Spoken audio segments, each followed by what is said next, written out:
呢幾年啦，好多被捧到上天嘅養生食物，其實都係浪費你嘅營養預算㗎。你以為食緊補，點知食緊草，甚至仲有啲越食越傷身。你成日煲骨頭湯話補鈣，煲幾個鐘頭啊，入邊啲鈣少得可憐啊，反而全部都係脂肪同嘌呤㗎啦。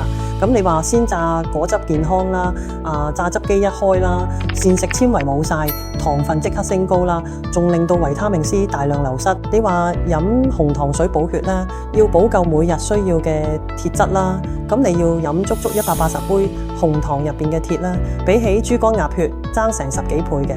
點解會咁？因為加工破壞咗營養結構，好多你以為咁精華呢，其實係濃縮咗嘅糖分同脂肪，好似粥上面嗰層糊，咪就係碳水化合物，營養價值唔高，不如直接食飯。蜂蜜話通便養顏，一杯蜂蜜等於一杯糖水，熱量70卡路里，仲可能令你爆痘。所謂通便，其實係果糖不耐受作怪，果葡蜜佔體樂健康。100克熱量等同1大碗飯，加工過程令到維他命流失超過一半，糖分同鹽分反而高到嚇人。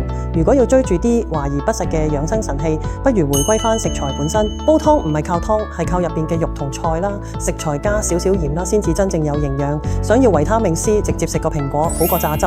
想補鐵，食豬肝鴨血，唔係靠紅糖。想補鈣啊，食菜飲奶啊，唔係靠骨頭湯啊。